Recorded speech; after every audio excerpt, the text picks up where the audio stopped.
आज अहिल्यानगर मध्ये मी पत्रकार परिषद घेतली आणि या संदर्भामध्ये पत्रकार परिषदेला विशेष करून आपला लढा हे नाव देण्यात आलं। याचं कारण म्हणजे ज्या वेळेसपासून महानगरपालिकेची निवडणुकीच्या संदर्भामध्ये प्रारूप यादी ही प्रकाशित करण्यात आली, त्याच्यामध्ये हजारोच्या संख्येने हरकती नोंदवण्याचं काम संबंध नगरकरांनी केलं, निवडणुकीतील संभाव्य उमेदवारांनी केलं।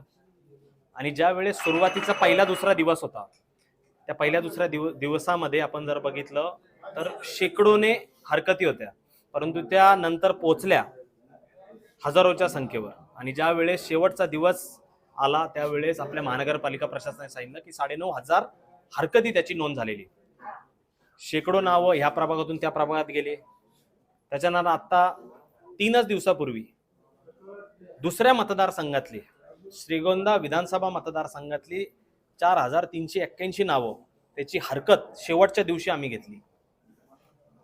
निवडणूक जे मुख्य निवडणूक अधिकारी आहेत आयुक्त यशवंत डांगे यांना भेटून, आयुक्त साहेबांना भेटून आम्ही ती हरकत नोंदवली।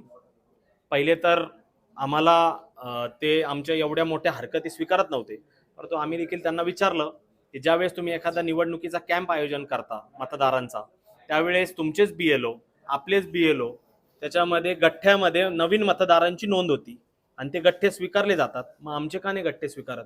त्याच्यामध्ये मग ते आमचे असलेले हजारोच्या संख्येतले दुबार नावं जे नगरमध्ये आलेले आहेत त्याची हरकत आम्ही नोंदवली। आता 10 तारखेची आम्ही वाट बघत आहोत।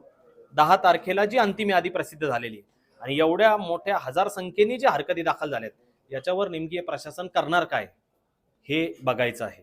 सगळ्याच्या सगळ्या हरकती जर स्वीकारल्या आहेत एवढ्या हजारोच्या संख्येने, त्या सगळ्या हरकती त्याच्यामध्ये ते करणार काय आहेत? नेमकी निष्पक्षपणे करणार आहेत का, किंवा कुणाचं तरी ऐकून करणार आहेत का, किंवा कुठल्या दडपणात आहेत का, हे खऱ्या अर्थाने बघण्यासारखं असणार आहे। आणि जर त्याच्यामध्ये काही गोष्टी आम्हाला तफावत जाणवली, आढळून आल्या, त्याच्यामध्ये न्यायदेवता आहे, न्यायालय आहे, कोर्टाच्या मार्गावर आम्ही असणार आहे।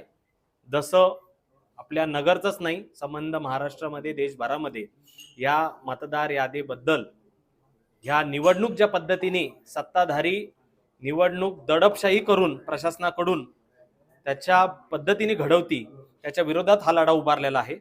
हा लढा असाच चालू ठेवू आणि हा मरेपर्यंत आम्ही हा लढा, जर यांनी अशाच पद्धतीने निवडणुकी घेतल्या तर याच्यामध्ये किती दिवस एखादा वोट चोरी करल, मतांची गफलत करल, हे आम्हाला देखील बघायचं आहे। अशाच बातम्यांचा आढावा घेण्यासाठी आजच आपल्या YouTube चॅनलला सबस्क्राईब करा। बातमी आवडल्यास लाईक करा आणि इतरांपर्यंत शेअर करा।